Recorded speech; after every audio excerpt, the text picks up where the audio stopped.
there was a group of ECOMOD troop that I was attached to called the 72 Airborne Battalion. Once ECOMOD got on the ground and they had deployed, their commander at the time was one Colonel Forteta. And if you check with ONMIL, they will tell you, and they should be able to tell you exactly when I left from Mr. Johnson. So, because I mean, where I was not where I knew I was supposed to be, but I was just there because I tried to survive. So, when I knew I had to leave, I went to this lady, and she gave me like 1,500 of the money that I given her. Then I decided to come to town. There's a young Lebanese business person who's like in town today, who was able to give me some accommodation, and he provided me that accommodation. I think in now going to like late October, November, he gave me that accommodation. So I was at his place, and when ECOMOD was really settled, there was a little semblance of some normalcy. So people began to sell stuff. And the first thing I ventured into was selling sneakers. And like I still reference you to this 72 Airborne Battalion and the battalion, the 123 Artillery Battalion. They used to be based somewhere in Virginia. So I had a friend in who was with 72 Airborne Battalion called I think it was Lieutenant A.K. Adamu. So I used to take these sneakers, buy these sneakers, and then take it there, to sell. And gradually, I mean, I started doing good. And I can say, honestly, when it comes to business, I have a fairly good idea. So I started doing good, selling these sneakers. Then, when confidence began to build, the stores started to open. When the stores started to open, that's when he introduced me to this 123 Artillery Battalion 123. They were in a Virginia area, but now they now had a buffer with the MPFL. So the MPFL guys would come to the buffer and they would interact. So they said, these are your, so I went there this time and they said, but these are your brothers, and they spoke Gio and I spoke Gio, and we chatted a little bit. So we started talking to one another.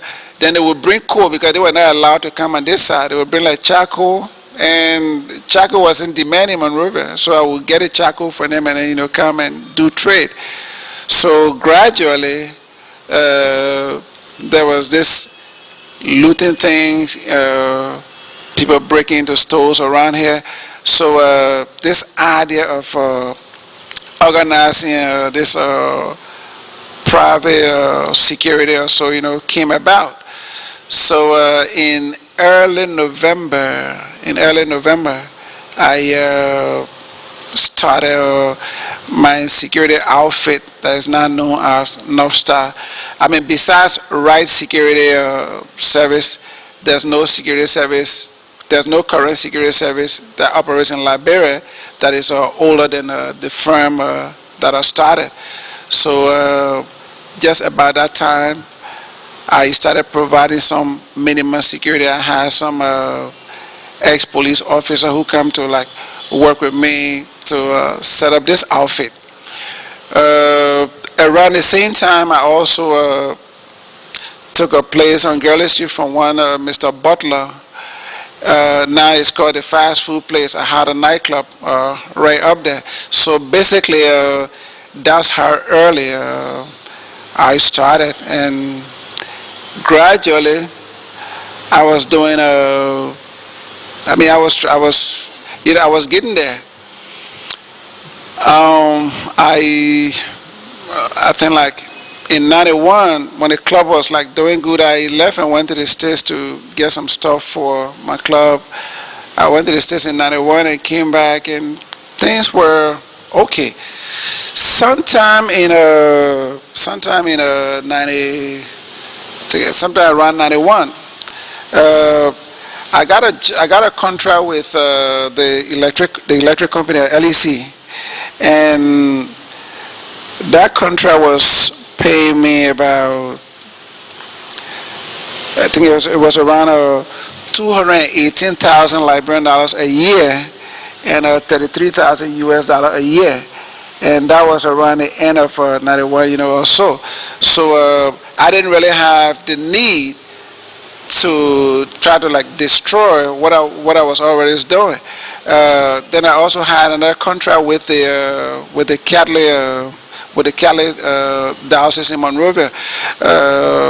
I was given a contract to provide security for almost all of the Catholic diocese in Monroe, almost all of their facilities, from Don Bosco to the head office and all of their facilities, and that was a very good job. And even as I speak to you, the Liberian Electricity Corporation is indebted to me to the tune of 230 some odd thousand Liberian dollar and a little over 17,000 US dollar. But whenever there was a semblance of peace, I was always sticking to my business, because that's basically what I knew. And those who knew me then and still know me now, that is what I really know, and that's there where my strength was. I was sometime in late 92, just prior to when this octopus came out. So I had done my security patrol that night, and in fact, by this time now, I have moved to Gardnersville. Was this bullet? Not Kesley Bullet. I moved to Gardnersville, where they were doing this. The old man was Mr. Dayu. He had a house there.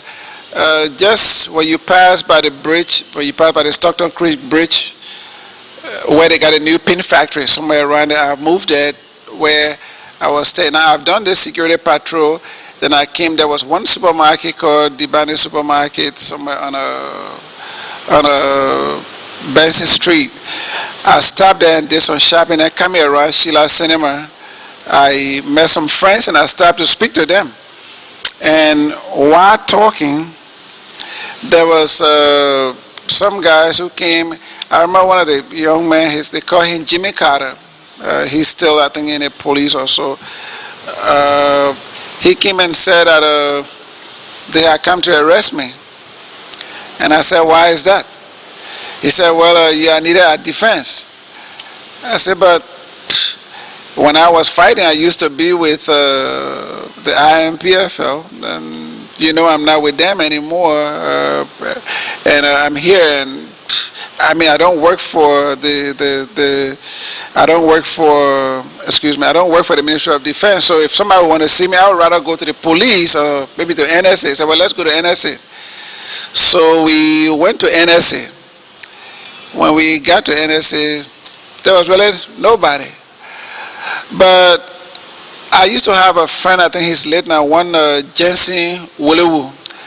The both of us were studying economics together. And we used to go to his brother's place somewhere in Painesville to study. And his brother was called Big Boy, a very big, heavy-set guy. So when we got there, I saw Big Boy. So when I saw him, I was kind of happy. But what he said later on did not make me happy. I heard him say, well, look, let's blow this man off here and we say that the rebels and I came. And I had no idea what he was talking about. So they took me and brought me to the Ministry of Defense. I came to the Ministry of Defense, and the irony was that there was a guy who was working with the Defense Intelligence Service who I had employed earlier as my chief of security. He was called Kati. So I was like, But man, what's going on? And I mean, he couldn't say anything.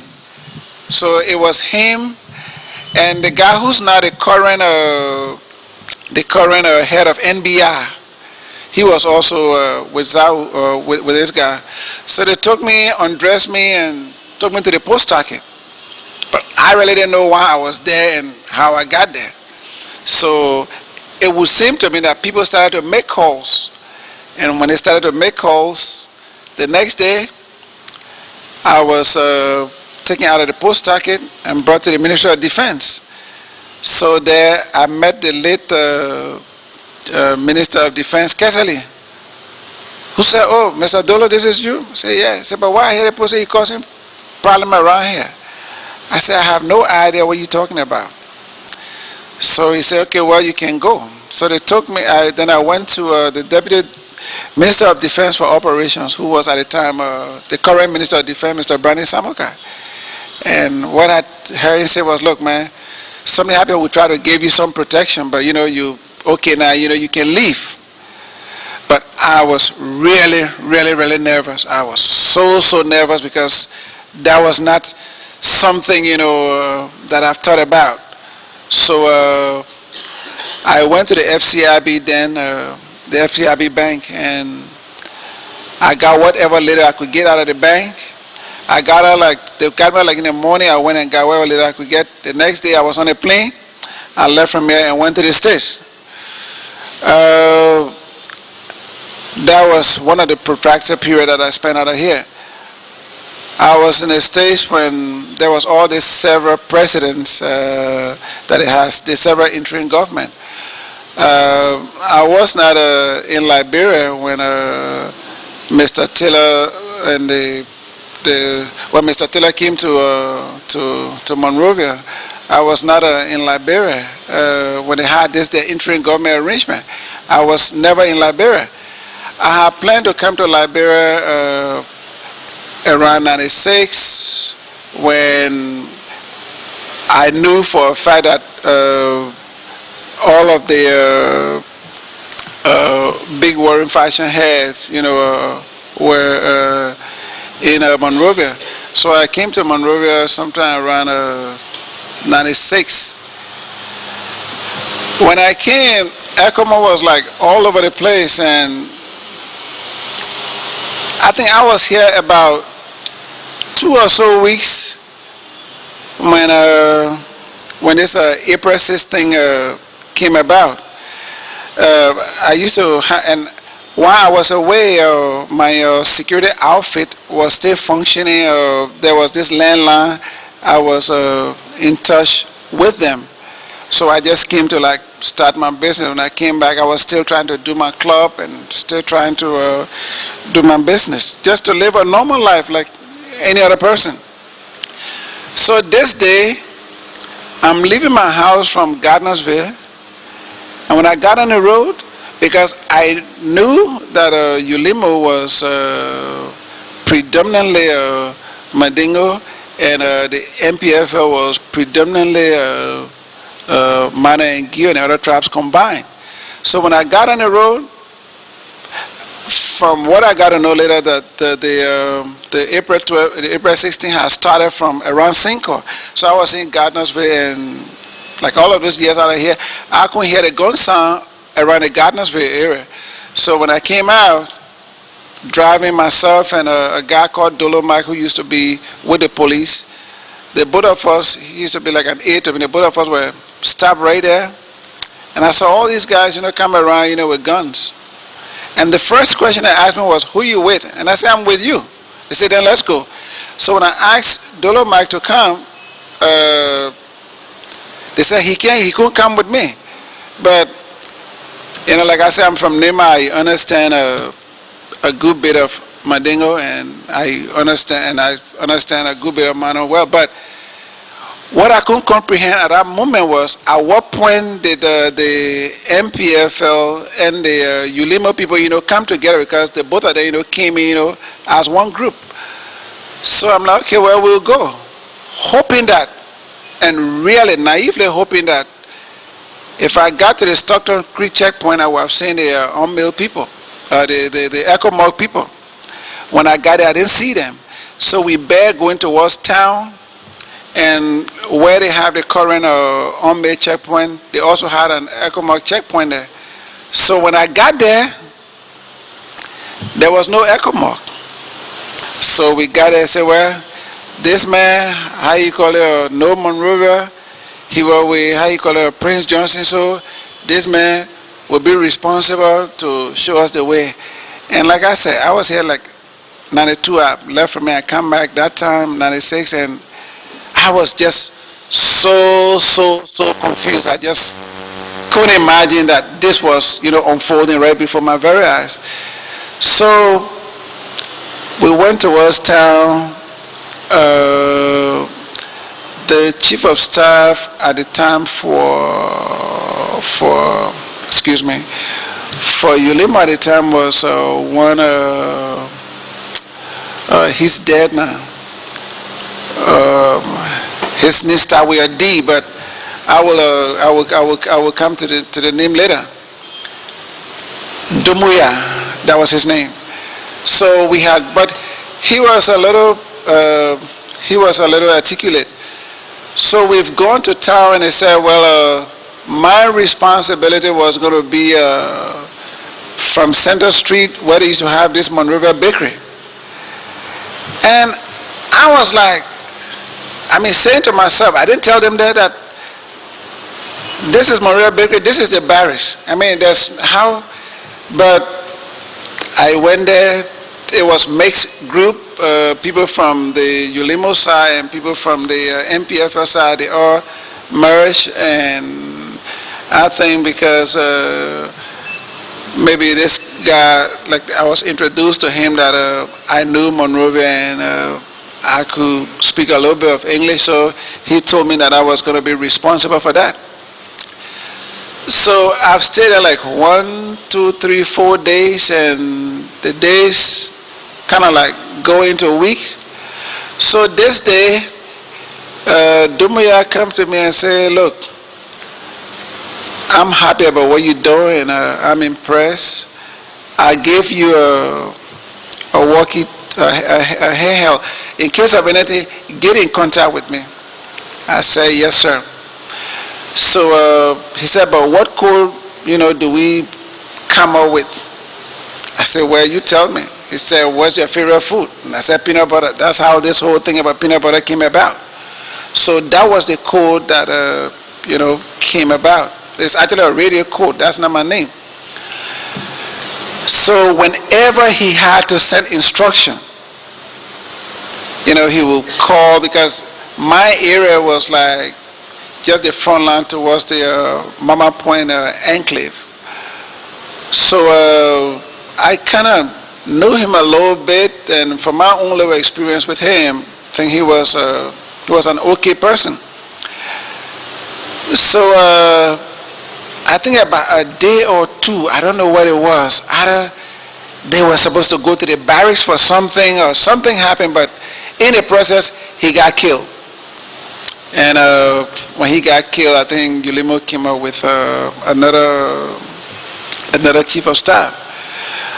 But then what always happened was that the people of MPFL thought I was from the Ulimo side, while the people from the Ulimo side thought I came from the MPFL side. And this is how it happened. Whenever there was a situation, they would call me, and let's just assume a General Peter has some problem with somebody. The guys from Ulimo will call me and say, do you know a General Peter who have done this and the rest of it? I'm like, no, sir, I don't know General Peter. They said, but he's from MPFL. I said, but I'm not from MPFL. Then when there was a situation with maybe a General Keita or so, or Officer Keita, then the MPFL people would call me, do you know Officer Keita, he did so and so thing? I said, no, I don't know him. They said, but he's from Ulimo. I said, no, but I'm not from Ulimo. So this thing dragged on into a week, and later after a week, then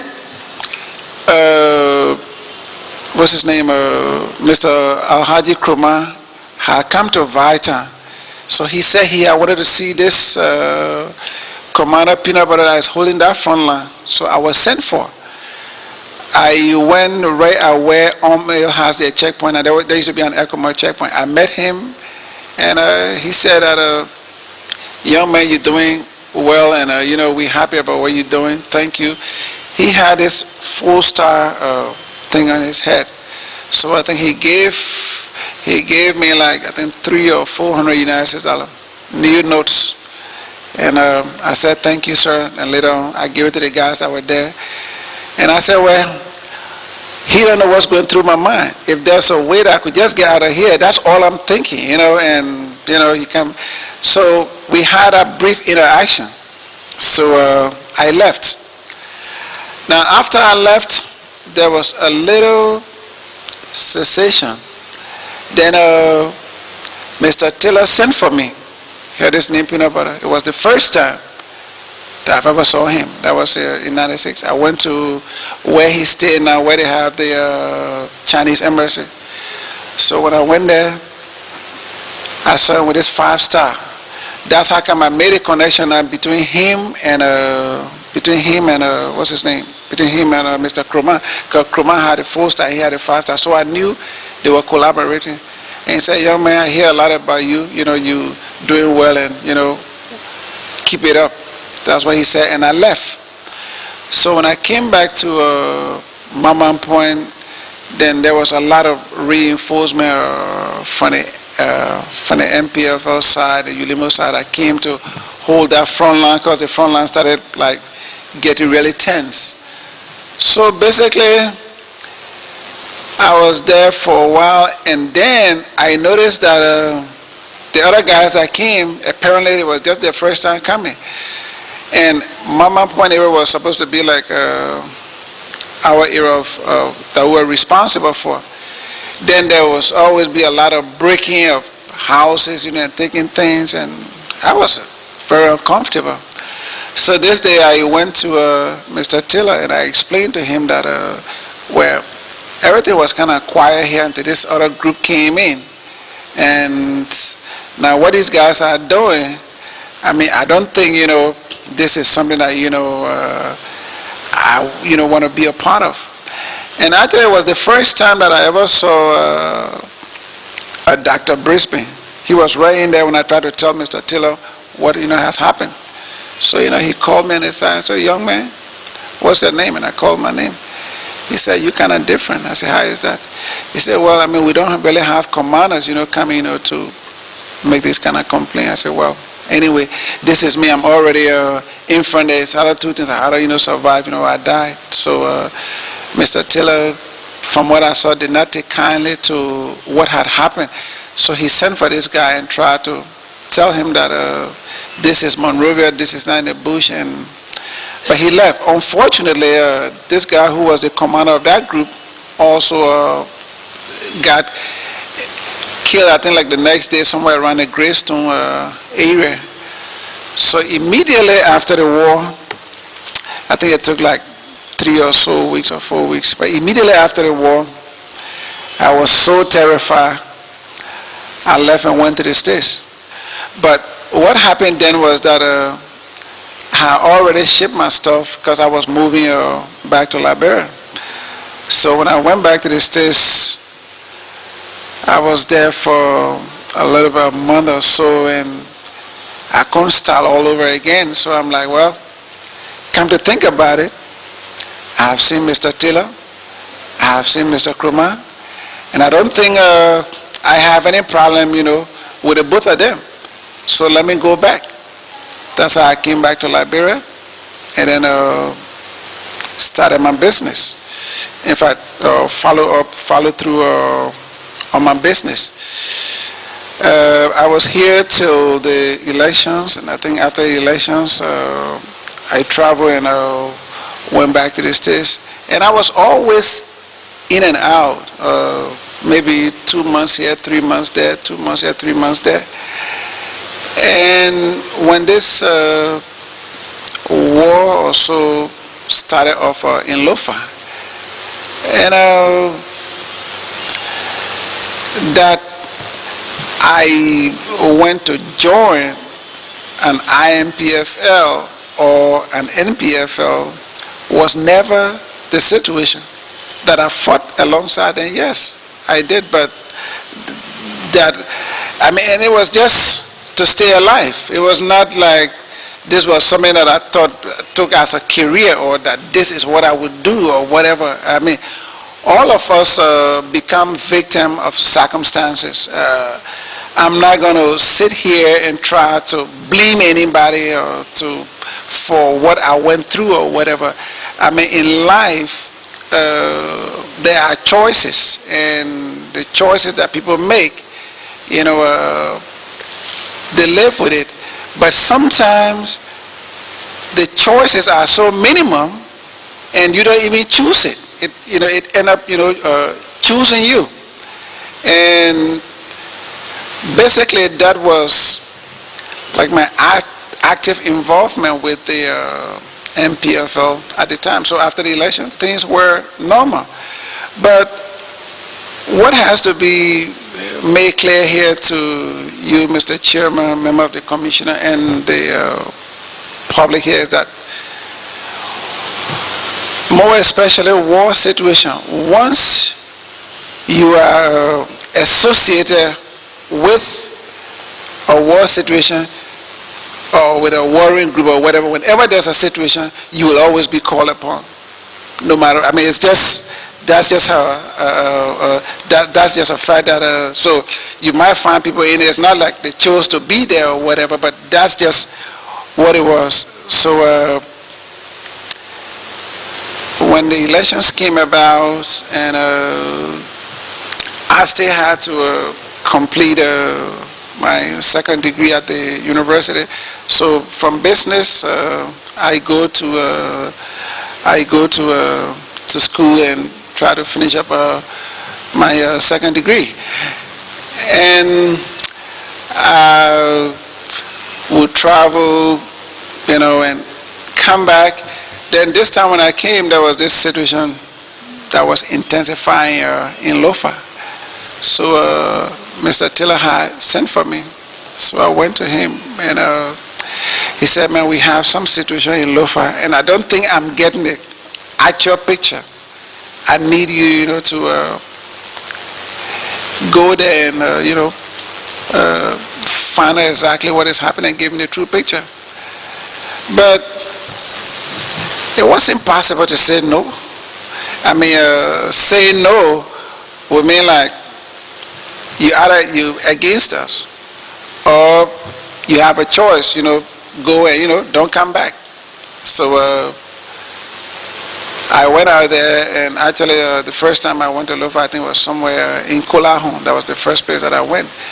But what I was told was that the problem was actually in Vanyama, and I stayed in Kolahon like 2-3 days, and they could not get me to Vanyama, so we came back to Monrovia.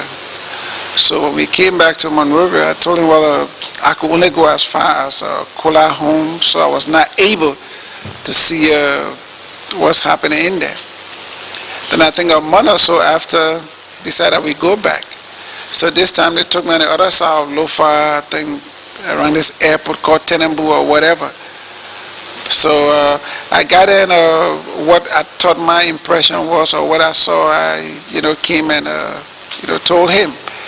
So the truth of the matter is that, like, every time he sent for me, I have to go through the normal formality, like go and wait. And so the last time when he sent for me, he told me that I was going to be attached to the Special Security Service. So in that case, I will have access, to him, when I have to see him. So basically, whenever there was a security situation, he would call me and ask me, from time to time. So I would tell him what I think, and sometime I will go to the actual area and be there for a while, and also while I'm there, also try to keep myself alive. And keep myself alive would mean that maybe like get a unit from whoever the commander there, will be, to like give me some unit to provide me some security details. So it went on, off and on, because like I said earlier, every time I'm in Liberia or I'm out of Liberia. Now to the last war that just ended, I wasn't really in Liberia when that war started. There used to be a commander who was responsible for the Lofa, and he was the chief of staff at that end. And sometime he died. At the time when he died, the how they call it, lure, whatever it is, they've just like captured Banga, and they were headed to Nimba. And I was in a state following this thing. But just prior to that time, I remember there was an incident where somewhere in Lofa called Popala home, around that area, there was an incident there where Mr. Tiller wanted to know exactly what was happening in that area, because this fighting was staying so long and he needed to know what was happening there. So I had gone there, and I was given a small team to escort me. So when we went there, I was there for about 2 or 3 weeks, and really there was no food in the area. The only food they had there was peanuts. So I remember a lot of civilians that came from the popular home area. So the guys that were on the line said, these people were the civilians that came. So we said, okay, let them go to a home. So they left, and my understanding was that they were supposed to go to home with one of the guys that were attached to me. So past popular home, that's another place, I don't know, Kamata home or one of the home. So the next day, I was coming back to Monrovia. So when I came, the boy that I had sent, who was attached to me, that I had sent to bring these people in that area, I came and saw him there. So then I saw this guy, Zigzag Maza. So when I saw him there, I'm like, what are you doing here? I thought you guys were supposed to go to Vahum. He said, well, the chief said that the people should stay here. I said, why is that? But it was me and I think 4 or 6 escort. So I called and said, why you want these people to stay? He said, but the people home, they should be here. But something wasn't just right. But the thing is, I'm like coming with 4 or 5 escort, and he had all these people. Something wasn't just right. So I left, and I came to Monrovia. When I came, I was told that Mr. Tiller was in Arlington. So I went to Arlington, and I told him what I have seen, and I explained to him that this guy, Zigzag Mazar, there were some people that were supposed to come to Vahum, but the escort that I sent with people, I saw the escort, and I didn't see the people, but he claimed that that's the people's home, and I don't think that's how it should be. If I have an instruction from you, because that's how it works. When you have an instruction from the presidency, because at the time, again, it was not the MPFL, it was the government of Liberia. So if a president sent somebody, that person, I think, is a direct emissary of the president. So when you give an instruction, people should be able to follow that instruction. And I told him that. He said, you sure this is what happened? I said, yes. He said, okay, I will send for the man. So first he called Benjamin and told him that, Benjamin Yete, and told him that this is what Peanut Butter says happened. Can you have this guy come here? So this guy was sent for, and I'm not sure if he was sent back there or so, but that was just what I remember that incident. So then when this guy had died, I was saying that why this last war that we had, I wasn't in Liberia, I was in the States and seeing this thing on the TV. And I remember I think it was the Ivorian foreign minister who came on, I think it was CNN, to say that Liberians were going into Ivory Coast. And every time I called people here, I was told that that really wasn't the case. So I came to Liberia, and when I came to Liberia, Lord had already taken a banga, and they were like going towards Nimba. And Mr. Taylor did not ask me. I remember I went to him because we've had some discussion where he had told me that I expressed interest to him that I wanted to do my MBA, and I wanted like some sponsorship, from the government, if I could. But I also remember prior to that time, it was just about the time when Joe Tate had that plane crash.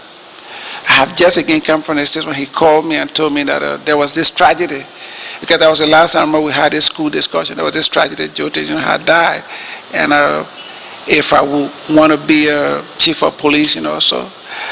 And we sat and had a very frank discussion. I told him that, I didn't want to go that route. I still wanted to, stick to my plans to, go to school. And I was really, okay with that decision, that I made. And a lot of people are like, oh, why you didn't take it? But that was really my own decision. But at this point in time, when I knew for a fact that Lair was headed towards Nimba, and the guy who was the chief of staff in Lofa had died while they were on their way towards Banga, I went to Mr. Taylor and asked him that, I wanted to, go to Nimba to fight. And he was like, did you say that? I said, yes, sir. That's what I want to do. That is my home. So he said, well, if you say so.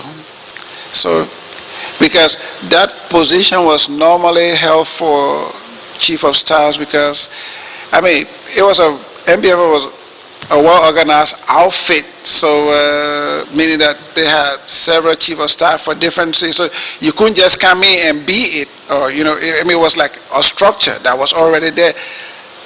This was the chief of staff for this, and this was the chief of staff. That it was a structure. So I chose that I wanted to be a part of what is happening, or what was going to happen in Nimba, because I knew this whole thing was about Nimba. So, because I remember when I was leaving from the States coming, I had some discussion with my friend Lee and the other guys, and said, this thing I know is going to end up in Nimba, so I'm going. They thought it was a crazy or stupid decision or whatever, but I felt very strong about it. When I came, Mr. Taylor said, okay, well, you can go. So I left, and when I got there, Lair had reached around Todi Junction. No, not Todi, what is it called? Nama Junction. And I think one of the reasons why they were able to go to Nimba, because first thing, this last war would have been the first and only time I ever fought in Nimba. So they started to put a lot of trees, a lot of obstacles on the road, saw all of these rubber trees, so it made it difficult for us to get to Nimba. So when we got after this town called Kpeng, they had this very big log on the road. So now, walking from Kpeng to Ganta was a long distance. By the time we got to Ganta, it was just so tiring. We got around Ganta about, say, 6:37. But the vehicle that was escorting us with ammunition could not cross. It was behind, so we couldn't do nothing.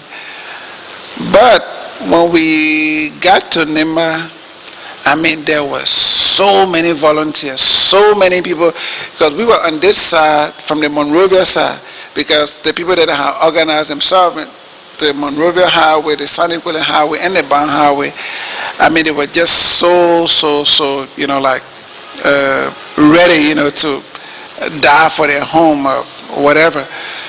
So we stayed very late, and we were able to get the ammunition to us that night, because I think Ganta fell like I think it was the 29th of March. So when the ammunition came, I mean, I was really so hurried about, just the fact that fighting, in him, I was just really, I mean, I could do anything at that moment without even thinking anything. But then, the first time I had gone to fight, in less than 15 minutes, I got shot on my right leg, and I couldn't, continue the fight. So I managed to pull myself, came to Monrovia, spent a good bit of time in the hospital, but I was really eager, to go back. So I kind of healed maybe like in a month or so. I was not properly healed, and I went back to Nimba. And as God would have it, we were able to get Ganta back, but at a very high cost. Because the reality was that when we like kind of got Ganta back, now we go into Guinea, and then we begin to launch this 82, and I think to some extent 102 mortars from inside Guinea. So it went on for a while, and there were times when I was really tempted, to ask, because as at that point now, I was responsible now for, coordinating the effort in Ganta. So at that point, I was so constrained to like go, but then we didn't even have enough, men, to hold our own ground. So when it got to the point, because from Ganta to Guinea in the border would be like from where I'm sitting to the church right there. So if you were firing from this side, it would definitely go into the Guinean side. So I think when the Guineans knew that Lur could not come back again, so the other told them, don't come back, don't cross the border. So what I did was, just before the bridge that crossed into Guinea, we dug a very big obstacle there, which was about 8 feet by 20 feet, just at the mouth of the bridge, just so that whenever the vehicle came from Guinea, it wouldn't be able to cross. Instead, maybe we would just go into the ditch. So after we had that obstacle, they were not able to come into Guinea. But what is also important for you, the chairman, members of the TRC, and the listening audience to also know is that sometimes perception are not the truth. And if you went back to Nimba today, past leaders who've been there before today, like chiefs, superintendents, or district superintendents, they will all tell you that I don't know Nimba like people think I know Nimba. Then, the part of Nimba that I know, that everybody can tell you that I know, is San Nicolas. That's my home. I was born in Ganta Hospital. My grandmother came from Ganta, but where I live, like I said, I spent all of the time in the military barracks with my dad. And if you even met the city mayors of our various cities today, the first time in their life they ever saw me was in 2003. The first time, I mean, they are all alive today, even prominent citizens, some of whom are representatives, some of who work in government today. They will tell you the first time they ever saw me in their whole life was in 2003. I didn't go to Saye-Taayor before. I had no business going there. I have no relative there. I have never been to Tapatan before until in 2003. I've never been to Bang. I mean, I didn't know any of those areas. We come to school in Monrovia, from Monrovia, we pass through Ganta and go to Sanikwele. So when Ganta was retaken and we tried to, exercise some normalcy into Ganta, like how people stay, that's when Lerd, while we're in Ganta, was quietly, Model rather, was quietly coming towards the Tapeta area. And immediately after we took Ganta, I got sick. I had this high malaria. I couldn't come to Monrovia, and I had to hang on. But then, when this thing started to, this model thing started to happen in Saye-Taayor, in Tapeta, I was asked to go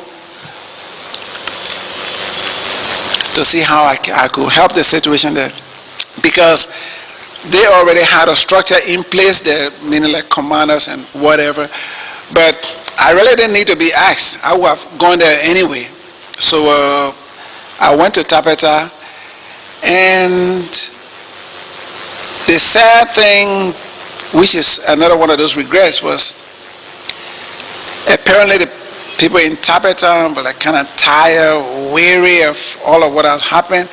And we had just gotten there, fresh troop had just gotten there. And just about the time we gathered us evening and tried to settle, I was called that I had to bring the troop to Monrovia. I was like, why is that? They say, Lerd was coming into Monrovia. And I was like, are you saying the guys there can handle it? Because they have several divisions, and stuff like that. And so I was like, but that was the order. So I came back to Monrovia, and then I think when I came, Lerd was actually at the Freeport area. In fact, they've crossed the Freeport area. So I came into them by way of Kawa, and kind of like got in between them there. And some of them were, but the whole thing about this militia thing is that at some point you don't know who your foes are, you don't know who your friends or your enemies are. So when I got in between them, after a while, then they kind of came back and regrouped. Then they started to push me now towards town, towards Logan Town area, somewhere around there, going towards what they used to have, Lipco or so. So then because we got a kind of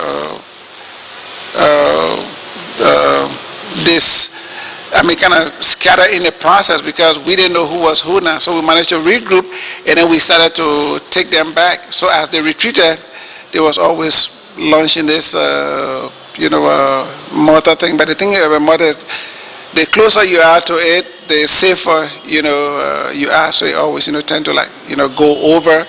And I think in the process, because I remember coming back at the Kendall factory, somewhere across the bridge at Lipco, some of the shells dropping there, I remember. So we took there as far as, what's this place called? Po River or whatever. Then we went beyond Po River. So then I called to say, look, I was kind of tired, and whoever had this area, maybe had to come back, and because I really had a lot of blister on my feet. So we came back and tried to adjust ourselves. Now I've lost a lot of weight. So then we came back to Nimba, because Model was still pushing. They've taken out half of Tapeta and coming towards some village I can imagine. So we went there and we tried to push them back. Then we took them into Tapeta and beyond Tapeta towards Kwendi and towards an area called Bloodiala. Then I got another call again that Lur was coming back again. Lur had come back again, so we still had to come. So then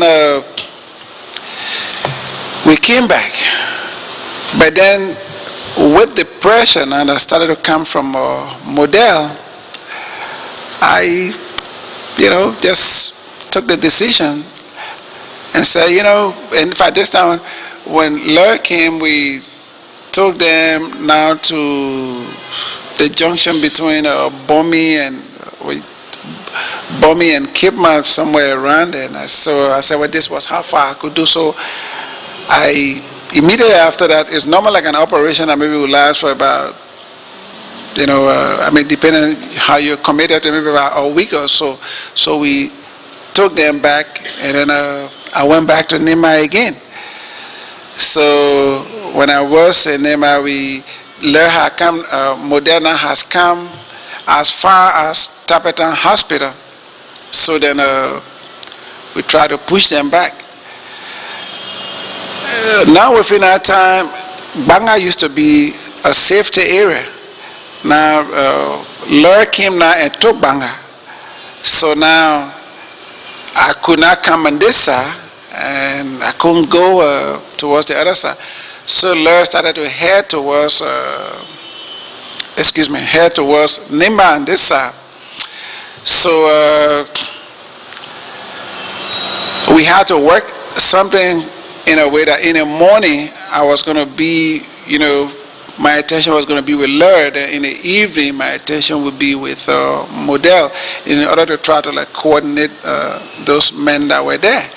So we managed to pretty much keep Model, if I learned a Model, at bay, because all we were trying to do now, we were not in a position to attack them anymore. So all we had to do was to be in the defensive, position.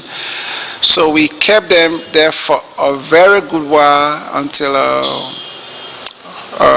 on-mail, no, it wasn't on-mail, it was the first, I don't know, Echo something, I don't know how they call it. It was the first unit mail, the African troop unit mail or so that came in. And when it came in, the first group of people that drove to us was the contingent from Guinea-Bissau. So we were able, in fact, before they even came, General Opandi had called to let us know that there was this dialogue and there had to be, no war and the rest of it. We didn't have to fight one another. But at the same time, Model was still fighting from that end, and there was always skirmishes here and there. I remember this day when General Opandi said he was going to come to visit with us. In fact, prior to his coming, the late chief of staff for Lur, he went by the name of Cobra. He and General Opani had come to me and told me that, look, we all agree that there will be this ceasefire. Nobody's going to shoot at one another again, so let's take it from there. So at the time, our position now was at Bela, towards the Sokopa, towards this side, and Lur was on the other side. And every time, there would be this little fighting, and they came, crossed somewhere a little bit into Nimba and took the Nimba side. Then General Pani came to me along with one, I don't know, Bleju boy, who was supposed to be some head of Model, and he said there was a need for us to, have this truce and so. But then there was always this commission. So Model came now as far as Gray. That was their last point, and Lur was just a little past Sokopa. So basically, that was my own interaction with these two warring factions, these two factions, like IMPFL and MPFL. So I stayed in Ganta until there was this normal, when things started to get normal. And prior to my coming here, I wanted to find out from the TRS because I did not follow all of the hearings about maybe people might come in and make some allegations, and and I was opportune to have followed through on some of what I heard, and I can say to all of you here and to the Liberian people that what was said, I mean, it's so untrue because they never happened. And I just give you an example why they were so untrue and why they never happened. There was a situation whereby somebody said that I was involved with the death of Stephen Daniels in 1990, and there was some incident in Kipma in 1990. And I can tell you that with the MPFL, you can ask the entire Monrovia or whatever. I mean, in 1990, I didn't even know MPFL then. My first ever interaction with any of these warring factions was late in August when I met Mr. Johnson here. So how it could not even been possible for somebody from Mr. Johnson's side to go to the MPFL? That never ever happened. That was just one amongst several things. And there was somebody who said that I was in Grand Gita and I stopped people from crossing the border to go to Ivory Coast in 2003.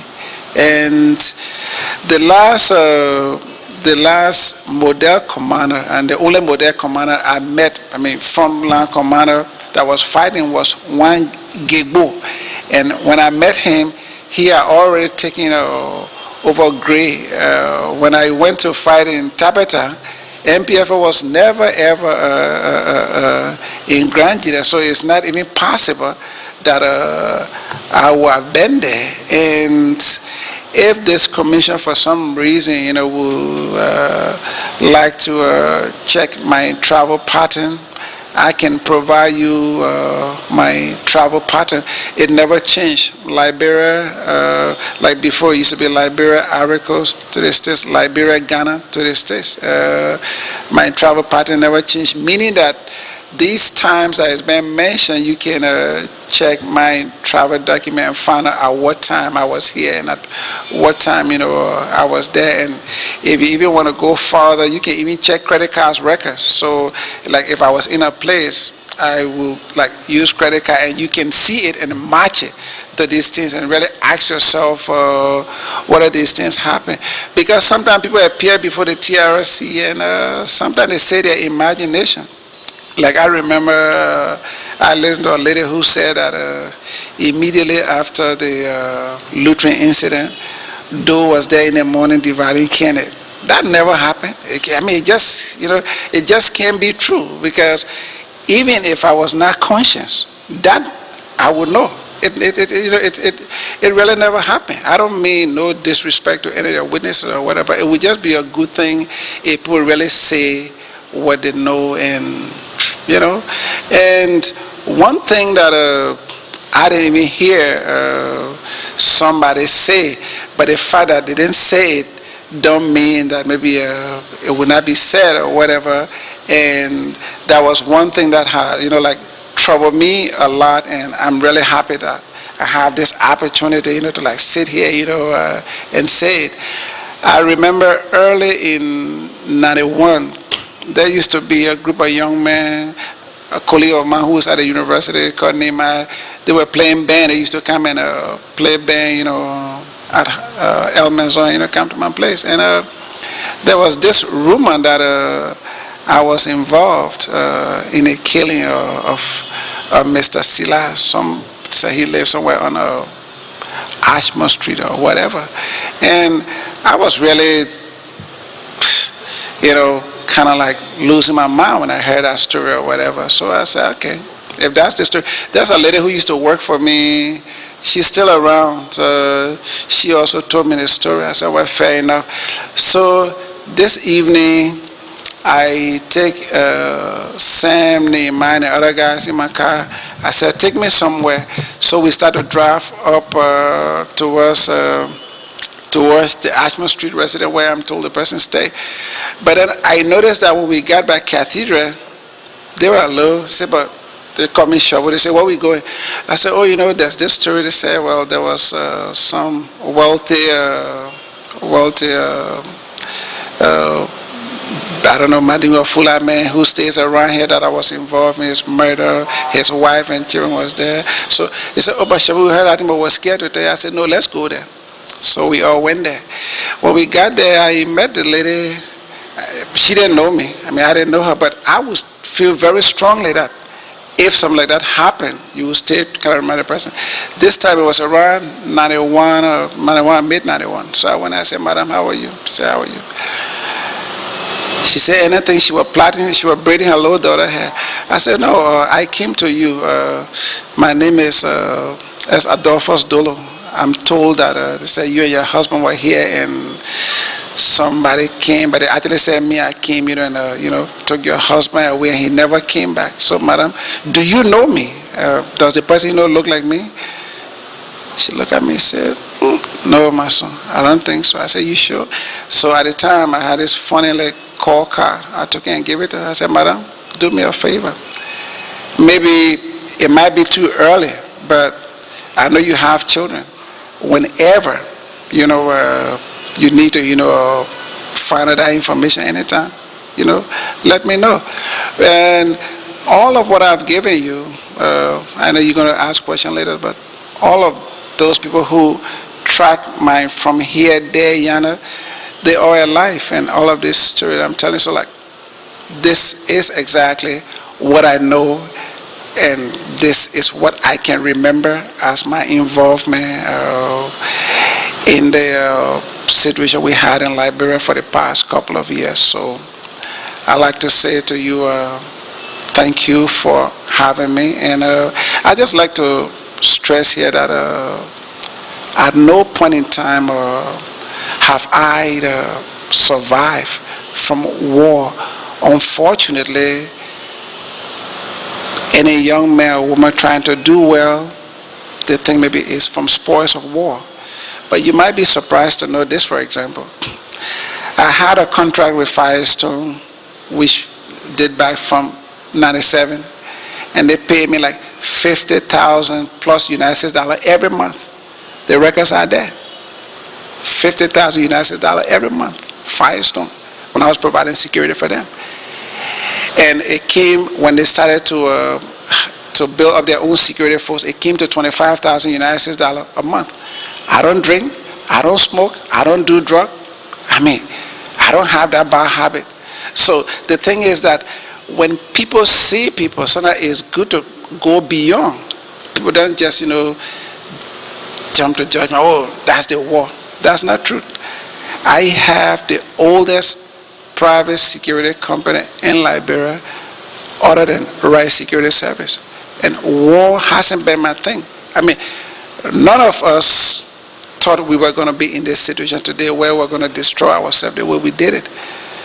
But a lot of this had to do with people trying to survive. And when I had this job with them, it was not a 1 month, 2, 3 months job. It was a job that went on for over a year. So if you can just say the actual figure, and they right here, you can ask them, was around $50,000, $25 a month. So, and like I said, it went down to 25,000 some more. So if you can just multiply that by a year, I mean, if I had like this, why would I want to destroy, myself or whatever? So I like to close by telling the Liberian people, the audience, and non-Liberians, those who are listening to radio, that for all of these things, and to the extent that which I know actually is the case that my involvement, with these warring groups, the NPFL, the IMPFL, and even if my action also as a student activist in any way contributed